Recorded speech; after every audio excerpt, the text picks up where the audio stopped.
Good morning everyone. I am Anjali Singh, Assistant Professor of Pharmacology. In today's lecture, we are going to talk about anti-adrenergic drugs, or we can say sympatholytic drugs. This is the fourth lecture of this lecture series, or I think this is fifth lecture of this lecture series. Pharmacology First, BP 404T, unit number 3. So let's start the lecture. So in previous lectures where we have discussed about the adrenergic drugs, that means the drugs act on alpha or beta receptors. Now in this lecture we are going to talk about anti-adrenergic drugs, means the drugs which antagonize the effect of the adrenergic drugs, or we can say the drugs which can block the alpha or beta receptor and inhibit the effect of adrenergic drugs. So as the definition said, drugs which antagonizes the receptor action of adrenaline. Adrenaline is an agonist on alpha and beta receptor. It is an agonist of alpha and beta receptor. So these drugs will antagonize the effect of the adrenaline and the related drugs of adrenergic category. So they are competitive antagonists at alpha or beta or both alpha and beta adrenergic receptors. That means the anti-adrenergic drugs may be alpha blockers and maybe it may be beta blockers, or the drugs which can equally antagonize the effect on alpha and beta receptor at the same time. So this is the classification of alpha blockers. So as you can see, we have two main categories of the drugs. In first category we have the irreversible blocker drug. The effect of this drug, we cannot remove the effect of these drugs. And in second category we have the competitive blocker drugs. That means the effect of these drugs can be antagonized or can be exchanged by the adrenergic drugs. जब भी हम adrenergic drugs का concentration बढ़ाएंगे तो हम anti adrenergic drugs, जो कि आपकी कॉम्पिटिटिव कैटेगरी की ड्रग्स है, इनके इफेक्ट को कम कर सकते हैं. So in the irreversible category we have beta haloalkylamine and the example of its is phenoxybenzamine. Phenoxybenzamine is an irreversible category of alpha blocker drug. So phenoxybenzamine will act on the alpha receptor and block this receptor and antagonizes the effect of atropine on alpha receptors. In second category there are competitive blocker drugs.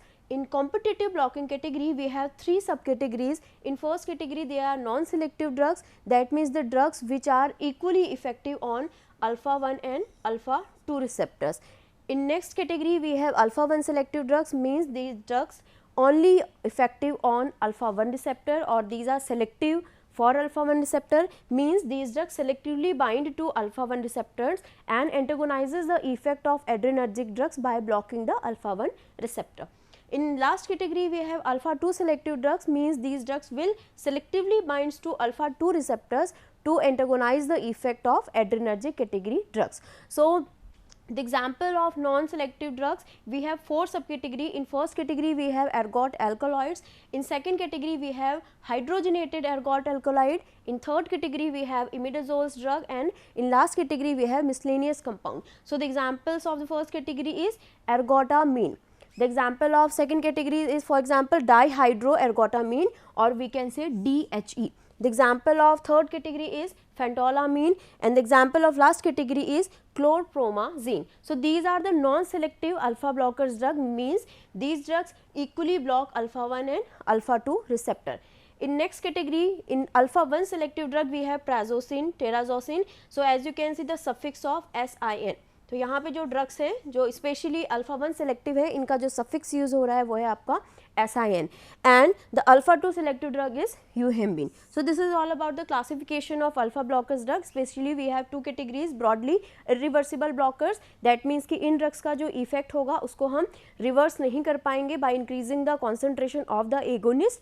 And in second category we have the competitive blocker drugs, means for example if this is alpha receptors and an agonist drug, for example ergotamine is bind to this particular receptor. So when we will give atropine when we will give the adrenergic drugs on this receptor, and अगर हम adrenergic drugs का concentration increase करते हैं तो हम antagonist के effect को minimise कर पाएंगे। दैट मीन्स कि एगोनिस्ट और एंटागोनिस्ट में से जिसका भी कॉन्सेंट्रेशन ज़्यादा होगा उस ड्रग का इफेक्ट हमें यहाँ पे मिलेगा। So this kind of antagonism is known as a competitive antagonism.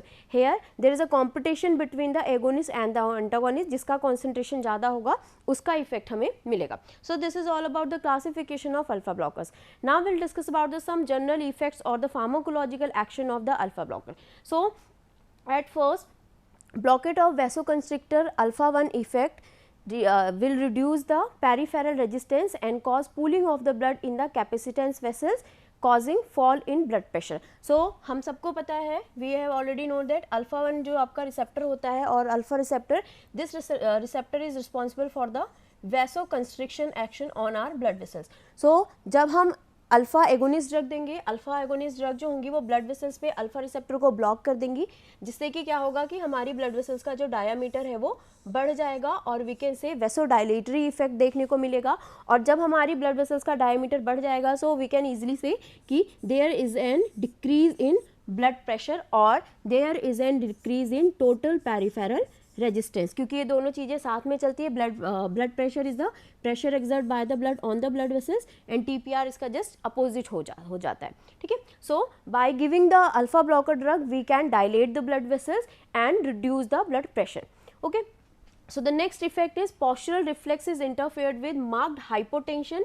so basically अगर हम ब्लड प्रेशर को रिड्यूस कर रहे हैं तो पेशेंट्स में हाइपोटेंसिव स्टेट देखने को मिलेगी, यानी कि उनका ब्लड प्रेशर कम हो जाएगा, जिसकी वजह से पेशेंट्स में कौन कौन से आपको सिम्टम्स देखने को मिलेंगे? Dizziness means sensation of instability and syncope का मतलब होता है loss of consciousness. So basically blood pressure कम होने की वजह से पॉस्चरल रिफ्लेक्स आपका इंटरफेयर होगा, जिसकी वजह से जो पेशेंट होगा उसमें हमें डिजीनेस और सिंकॉप की कंडीशन देखने को मिलेगी। Next is the hypovolemia. So यहाँ पे हाइपरटेंशन जो आपकी हाइपोटेंसिव कंडीशन की वजह से ब्लड वॉल्यूम आपका डिक्रीज हो जाएगा, जिसको हम हाइपोवोल्मिया कंडीशन के नाम से जानते हैं। So the alpha blocker abolish the pressure action of adrenaline. So adrenaline will cause vasoconstriction, और एड्रेनालिन को हम प्रेशर एजेंट के फॉर्म में यूज़ करते थे।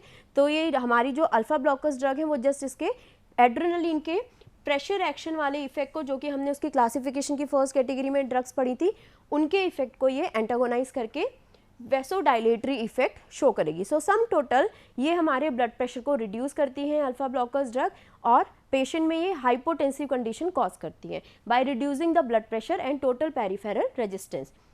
Now, the next effect is reflex tachycardia occur due to fall in mean and arterial pressure and the increased release of noradrenaline due to blockade of the presynaptic alpha 2 receptor. अब यहाँ पे एक नया चीज़ आ गई है कि हमें रिफ्लेक्स टैकीकार्डिया देखने को मिल सकता है पेशेंट में। रिफ्लेक्स टैकीकार्डिया मीन्स कि आपका जो पेशेंट है, जो भी पर्सन ये ड्रग्स कंज्यूम कर रहे हैं, उनका हार्ट रेट बढ़ा हुआ रहेगा। For example increase in heart rate. Why? Because by blocking the presynaptic alpha 2 receptor, alpha 2 receptor is act as autoreceptor and it will inhibit the release of catecholamines from the nerve ending. And when we inhibit the alpha 2 receptor, तो जब भी हम alpha 2 receptor को block करेंगे, जो आपके catecholamines हैं इनका रिलीज इंक्रीज हो जाएगा, और catecholamines जो होते हैं वो हार्ट रेट को बढ़ाने का काम करते हैं। We have already discussed this in previous lecture. So whenever we give an alpha or simply alpha blocker drug which is not selective for alpha 1 or alpha 2, so this drug will block the alpha 2 receptor in presynaptic nerve ending and increases the blood pressure. Next effect of alpha blocker drugs is on nasal stuffiness. So blockade of alpha 2 receptor presynaptic nasal blood vessels. तो nasal stuffiness की condition के लिए हम इसको इसमें nasal stuffiness की condition cause होगी। Next is miosis. So blockade of alpha receptor present on the radial muscle of iris. तो हम बेसिकली ये आपकी iris, we have already discuss that these are the circular muscles, जो आपकी circular muscles है, and ये है हमारी radial muscles. So radial muscles पे हमारा अल्फा रिसेप्टर प्रेजेंट होता है, जो कि रेडियल मसल्स को कॉन्ट्रैक्ट करवाता है। जब रेडियल मसल्स कंस्ट्रिक्ट होती हैं तो ये बाहर की तरफ एक्सपेंड होना स्टार्ट हो जाती हैं, जिससे कि हमारा प्यूपिल का साइज जो होता है वो बढ़ जाता है, जिस कंडीशन को हम मिड्रियासिस कहते थे। Now when we are giving the alpha blocker drugs, these drugs will block the alpha receptor present on radial muscles. तो ये रेडियल मसल्स पे प्रेजेंट अल्फा रिसेप्टर को ब्लॉक कर देंगे, जिसकी वजह से रेडियल मसल्स का कॉन्ट्रैक्शन नहीं होगा। तो यानी कि ये जो आपका डायमीटर इंक्रीज हो रहा था ये डिक्रीज हो जाएगा, और ये डिक्रीज जो डायमीटर होता है इस कंडीशन को हम क्या बोलते हैं? condition of meiosis. So just reverse to the mydriasis. Next is intestinal mortality is increased due to partial inhibition of sympathetic influence. So basically sympathetic influence के interference की वजह से यहाँ पे हमारे पेशेंट में डायरिया की कंडीशन देखने को मिलेगी, बिकॉज जो हमारी इंटेस्टाइनल मोटालिटी है वो भी अल्फा ब्लॉकर ड्रग्स की वजह से अफेक्ट होगी. Next is hypotension. So basically reduce renal blood flow, जो आपके किडनी है वहाँ पे ब्लड सप्लाई कम हो जाएगा, जिसकी वजह से आपका जो ग्लोमेरुलर फिल्ट्रेशन रेट है GFR ये रिड्यूस हो जाएगा. ठीक है, GFR की रिड्यूस होने की वजह से जो आपकी सोडियम और वाटर का रीअब्जॉर्प्शन है वो बढ़ जाएगा आपके ट्यूब्यूल्स में. So these drugs will cause the retention of sodium and water and causes expansion of blood volume. Blood volume को बढ़ाने में हमारी हेल्प करती है. तो सिंपली ये ड्रग्स जो किडनी की तरफ जाने वाली ब्लड वेसल्स हैं उस पर एक्ट करके वहाँ पे आपका ब्लड फ्लो को रिड्यूस कर देती हैं, जिससे किडनी के थ्रू जो भी ब्लड फिल्टर हो रहा था उसका अमाउंट कम हो जाएगा, जिसकी वजह से सोडियम और वाटर रिटेंशन बॉडी में इंक्रीज हो जाएगा. So these are the pharmacological actions of alpha blocker drugs. Now improved urine flow in hypertrophy of prostate. So this is an important use of alpha blocker drug. So as you can see, this is bladder, okay, and these are the prostate. So in benign hypertrophy of prostate what happens, the size of the prostate gland will increase. जो आपके prostates होते हैं इनका size increase हो जाता है, जिसकी वजह से ये urethra के ऊपर एक pressure exert करने लगते हैं. So basically यहाँ पे आप देखिए the size of prostate is normal. इस सेकेंड केस में प्रोस्टेट का जो साइज़ है वो इंक्रीज हो गया है, जिसकी वजह से ये जो आपका यूरिन फ्लो के लिए यूरिथ्रा पाइप है आपका, ये इसके ऊपर प्रेशर एक्सर्ट करते हैं, जिसकी वजह से जो यूरिनेशन है वो अफेक्ट होता है in benign hypertrophy of prostate. So as you all know कि the meaning of hypertrophy in is increase size of cell. Okay, so this condition is known as hypertrophy. तो यहाँ पे क्या हो रहा है, आपकी प्रोस्टेट ग्लैंड का साइज इंक्रीज हो जाता है, जिसकी वजह से वो यूरिथ्रा के ऊपर प्रेशर क्रिएट करने लगती है. So improved urine flow, tone of smooth muscles is block, trigone, sphincter and in prostate. So basically ये जो आपका बिनाइन हाइपरट्रॉफी ऑफ प्रोस्टेट होता है, इसके बेसिकली दो कंपोनेंट होते हैं. एक होता है आपका डायनेमिक कंपोनेंट और दूसरा होता है हमारा static component. Okay, static component का मतलब होता है कि ये जो आपके प्रोस्टेट का साइज इंक्रीज हो गया है, जिसकी वजह से वो यूरिथ्रा के ऊपर प्रेशर क्रिएट कर रहा है, इसको हम बोलते हैं स्टैटिक कंपोनेंट. और जो हमारी ब्लैडर नेक है, यानी आपका ये ब्लैडर का नीचे वाला पोर्शन, इस पोर्शन पे अल्फा रिसेप्टर प्रेजेंट होते हैं जो इसकी टोन को इंक्रीज कर देते हैं. So by giving alpha blockers drug we can reduce the tone of this bladder neck. हम इस ब्लैडर नेक की टोन को रिड्यूस कर सकते हैं, जिसकी वजह से हम जो हमारा डायनेमिक फीचर था बिनाइन हाइपरट्रॉफी ऑफ प्रोस्टेट का, उसको रिड्यूस करवा सकते हैं. So alpha receptor blockade relax these structure. जब हम अल्फा रिसेप्टर ब्लॉकर ड्रग्स देते हैं तो वो इस स्ट्रक्चर को रिलैक्स कर देती हैं, जिसकी वजह से रिड्यूसिंग डायनेमिक ऑब्स्ट्रक्शन, जो हमारा डायनेमिक ऑब्स्ट्रक्शन था, यानी कि ये सारे जो स्ट्रक्चर यहाँ पे एक प्रेशर क्रिएट कर रहे थे कॉन्ट्रैक्शन की वजह से, वो प्रेशर क्रिएट नहीं करेंगे. ठीक है, जिसकी वजह से क्या होगा, यूरिनरी फ्लो रेट आपका नॉर्मल हो जाएगा और जो आपका ब्लैडर है उसकी एम्प्टिंग जो होगी वो बिल्कुल प्रॉपर एम्प्टिंग ऑफ ब्लैडर होगी. So basically benign hypertrophy of prostate में देखा जाता है कि जो ब्लैडर होता है वो प्रॉपर्ली कंप्लीटली एम्प्टी नहीं हो पाता, वॉइडिंग नहीं हो पाती है ब्लैडर की properly. So by giving the alpha blocker drugs we can reduce the dynamic feature of this benign hypertrophy of prostate. We can reduce the tone of the bladder neck, trigone and all these structure which will increase the urinary flow or which can simplify or which can provide a ease for urinary blood flow. Now these are the alpha blockers drug. So basically there is a comparison of phenoxybenzamine and phentolamine, as you can see. Next is the prazosin and yohimbine. So prazosin is a highly selective alpha 1 blocker drug and yohimbine is the highly selective alpha 2 blocker drugs, and these are the different features of these drugs or the different individual effect of these drugs in our body. So now the uses of alpha blockers, हम alpha blockers drugs को कहाँ कहाँ पे use कर सकते हैं. So the first use of alpha blocker drug is in during pheochromocytoma. So what is pheochromocytoma? Basically pheochromocytoma is a tumour of adrenal medullary cells. So जैसे कि हमने पहले भी पढ़ा था during synthesis and release of catecholamines की adrenaline जो होता है वो कहाँ से रिलीज होता है, हमारी एड्रेनल मेड्यूला से. सो ड्यूरिंग फियोक्रोमोसाइटोमा जो हमारा एड्रेनल मेड्यूला होता है, ट्यूमर की वजह से इसका साइज इंक्रीज हो जाता है, और साइज इंक्रीज होने की वजह से यहाँ से जो भी कैटेकोलमीन्स रिलीज हो रहे हैं, फॉर एग्जांपल हम एड्रेनलिन की बात करते हैं, उनका रिलीज ज़्यादा होने लग जाता है. और as we have earlier discuss that what is the pharmacological effect of adrenaline, and adrenaline will increase the heart rate by beta receptor. Okay, तो जब आपका हाइपरट्रॉफी हो जाती है, सॉरी ड्यूरिंग फियोक्रोमोसाइटोमा, रिलीज जो है कैटेकोलमीन्स का वो इंक्रीज हो जाता है, जिसकी वजह से हमारा हार्ट रेट और हमारा ब्लड प्रेशर बढ़ा हुआ रहता है. So for the treatment of pheochromocytoma we can use the alpha blocker drugs, for example phenoxybenzamine and prazosin. So treating with the blocker normalise blood volume, because जब हमारे excessive कैटेकोलमीन्स हमारे blood में circulate करते हैं during this tumour, these catecholamines will shift the blood from the vascular compartment to the extra vascular compartment. ये जो कैटेकोलमीन्स होते हैं ये प्रेशर क्रिएट करके ब्लड को हमारे ब्लड वेसल से निकाल के एक्स्ट्रा वेस्कुलर कंपार्टमेंट में सेंड कर देते हैं. So by giving the alpha blockers drug we can reduce this action, we can reduce the blood pressure, ताकि ब्लड जो है वो आपका दूसरे कंपार्टमेंट में शिफ्ट ना हो. एंड जब हम इस ट्यूमर की सर्जरी करते हैं, during handling of tumour during surgery may cause outpouring of catecholamines in blood, जिसकी वजह से बीपी बढ़ सकता है. यानी कि जब हम इसकी सर्जरी कर रहे होते हैं तो चांसेस होते हैं कि इसमें से एक्सेसिव अमाउंट में कैटेकोलमीन्स रिलीज होकर हमारे ब्लड में आ जाएंगे, जिससे कि हमारा जो ब्लड प्रेशर है वो काफ़ी ज़्यादा बढ़ जाता है. तो इस केस में हम लोग अल्फा ब्लॉकर ड्रग जो होते हैं वो यूज़ करते हैं, जो कि हमारे बीपी को नॉर्मलाइज करने में हमारी हेल्प करता है. So this is an important role of alpha blocker drugs. Now next use in hypertension, जो कि हमने ऑलरेडी डिस्कस कर लिया है. Alpha blocker drugs will reduce the blood pressure. Benign hypertrophy of prostate, it will reduce the dynamic component of hypertrophy of prostate.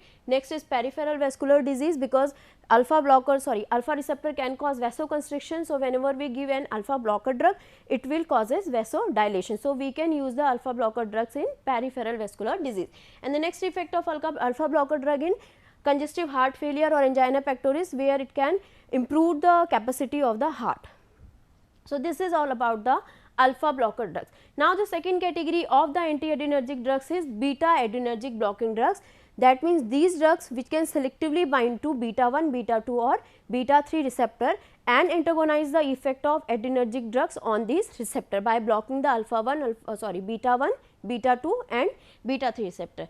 Now this is the classification of beta blockers drugs. So basically we have first category, non-selective beta 1 and beta 2. These drugs will equally bind to beta 1 and beta 2 receptor. So in first category we have one subcategory without intrinsic sympathomimetic activity.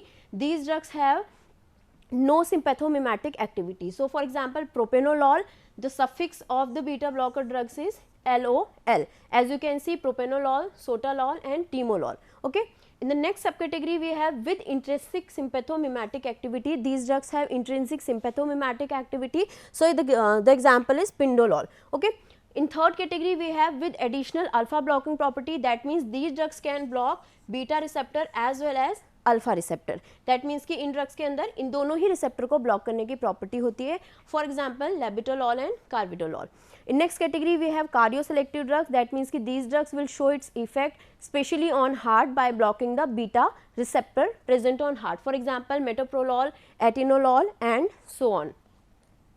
Okay, so this is the overall classification of the beta blocker drugs. Now let's discuss about the pharmacological action of the beta blockers drug. So in heart, beta receptor is present on heart and causes increase in heart rate and increase in oxygen consumption of heart and increase in cardiac output of heart. तो ये हम पहले ही पढ़ चुके हैं कि हमारे heart पे बीटा रिसेप्टर प्रेजेंट होता है, जो कि क्या करता है, हमारे हार्ट रेट को बढ़ाता है. Because the nature of this receptor is ji protein couple receptor.